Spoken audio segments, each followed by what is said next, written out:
Well, g'day curd nerds. Today I want to do something a little bit different. I want to explain why cheese making at home and creating cheese making videos brings me joy in my life. I've been making cheese in my own kitchen since March 2009. 15 years and 10 months, and that's a long time. My YouTube channel has been running just as long. So why do I keep making cheese and cheese making videos? Well, let me tell you, shall I? I believe that it's because of three main reasons. And those reasons are the art of cheese making, the cheese itself, and the curd nerd community. Let me explain each one. First, we'll cover the art of cheese making. When I was a kid, I loved science. I wanted to be a scientist of some sort. Really asked my parents because I was always pestering them for a chemistry set or an electronics kit or making my own experiments using hazardous materials from the dairy farm that I grew up on. I was so curious that I even tried to cut open a .22 caliber bullet using a vise and a hacksaw just to see a cross section. Now this didn't end well and I needed a trip to the ER to remove a piece of brass casing from my lip and get some stitches to stem the bleeding. Curiosity nearly killed this curd nerd. It was this inquisitive nature and love of learning about science and general knowledge that led me to cheese making as a hobby. Now before cheese, I loved making homebrew beer and food gardening. Both are science-based. But the beer gave me a headache and the gardening was backbreaking until recently, and that's the topic of another video. Cheese making was a natural progression of this love of science and food prep. Making cheese takes science concepts and turns them into practical skills. It's like biology, chemistry, and physics all rolled into one. The variables that you can control during the cheese making process are nearly endless, which is why there are so many different types of cheese that can be made from the one main ingredient, milk. Whilst on the art of cheese making, I also find it calming.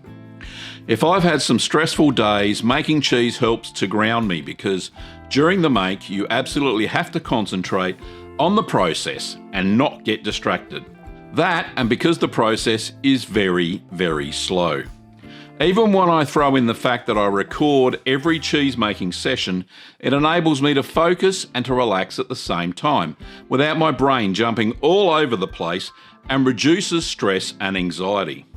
For instance, you add an ingredient, you wait an hour, then you add another ingredient, then you wait some more time. The process of cheese lends itself to taking it slow and easy over the long period of time. It's also why I titled my two cheese making books, Keep Calm and Make Cheese. It's the process or art of cheese making that brings me joy. The second reason is the cheese and the way you have to care for it. To get the final cheese, you have to practice delayed gratification. Now, delayed gratification is the ability to postpone an immediate gain in favour of greater and later rewards. You have to make the cheese, protect the cheese, mature the cheese, tend to the cheese weekly, and then finally, after many, many months, sometimes even years, you get to eat the cheese. I'll quote from a research paper I found titled The Motivational Aspect of Children's Delayed Gratification, Values and Decision Making in Middle Childhood by Louise Twitto et al., published in The Frontiers in Psychology on the 31st of July 2019. I quote, "The tendency to delay gratification has been linked to long-term positive outcomes, including higher intelligence, social responsibility and social competence, and improved academic performance. Moreover, the ability to delay gratification has been identified as a protective factor against serious psychological and physical health problems such as conduct disorders, antisocial behaviour, hyperactivity, addictive problems, and obesity. In addition, delayed gratification relates negatively to being convicted of a crime and having economic problems." So there you have it. Making cheese is good for you in so many ways. Or the art of delayed gratification is anyway. Also, I find that the feeling of pride that comes from eating and sharing your own cheese is second to none. I think that resurrecting an ancient artisan process that was almost lost in the 20th century and creating amazing cheeses at home is remarkable and extraordinary.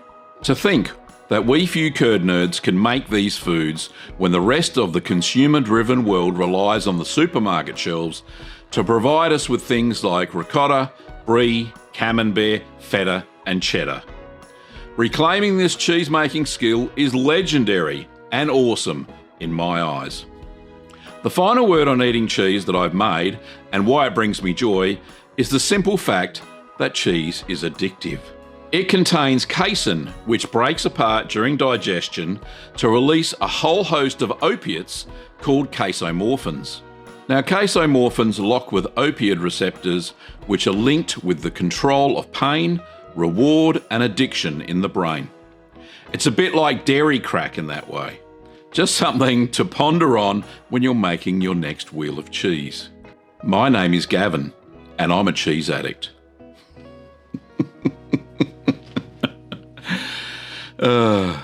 This brings me to the curd nerds, which is the third reason why cheese brings me joy. Every day I get comments, questions, and mountains of emails of pure excitement and thanks from fellow curd nerds who have discovered the amazing process of making their own cheese because of my videos. I've met fellow curd nerds at events and met curd nerd customers who pick up their orders from our online store. Let me tell you now that I've never met a cheesemaker that I didn't like. So what about the mountain of emails? Why do they bring me joy? You would think that mountains of emails would stress me out, but that's not so. Let me read a few to you that I received in the past 24 hours so you can see what I mean. The first email reads, "Hey Gavin, my name is Joseph and I just wanted to thank you for all your dedication and hard work you've done for the cheesemaking community.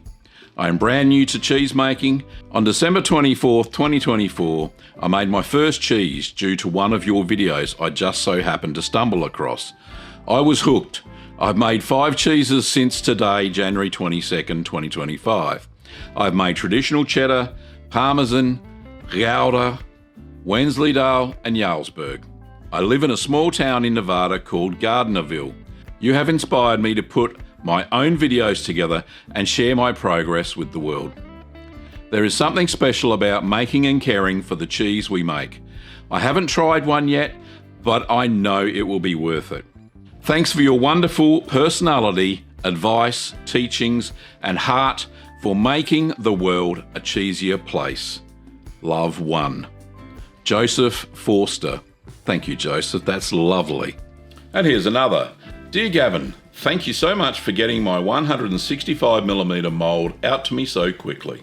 I am already using it to make a traditional cheddar, which is in its 24-hour press time now.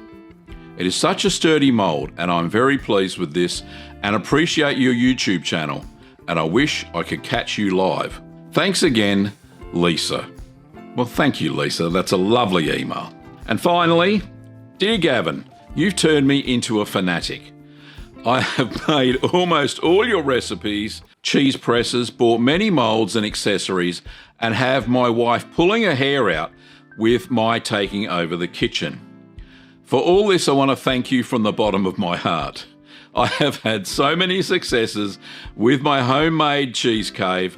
It has been a wonderful addition to my life. My favourite is the Bloomy Goat Blue. My cheese cave doubles as a sausage curing chamber, and that is great too. Here in sunny Florida, I hope to go down under someday. I also love my sampling tool I bought from your sales site. Here's to you, mate. May your days be filled with joy and well-earned respect. Bill." Thanks, Bill. Now you can see it's emails like these and the instant feedback that I receive during my weekly live stream, Ask the Cheese Man, is why being an active part of the curd nerd community fills me with joy and keeps me motivated to create new cheese-making videos, just like this one. I also get joy packing orders for curd nerds, and I do that on a daily basis and send cheese-making supplies all over the world to people who have watched my videos, found my website, and want to make the same sorts of cheese as I do. It really is an exciting part of my day, packing and shipping orders out to you guys. So in summary, these 3 reasons are incredibly motivating for me and not only bring me joy in my life, but give me a huge sense of pride in the cheese making work that I've done and will continue to do in 2025 and beyond. Thank you from the bottom of my heart for watching all my videos so far. My quest to make all the cheeses is never ending. Before you go, and especially if you've made it this far, please leave a comment below stating what your first cheese was, either made or eaten, and why it brought you joy. It will help spread cheese to the world of YouTube. Well, thanks for watching, Curd Nerds, and I'll see you next time.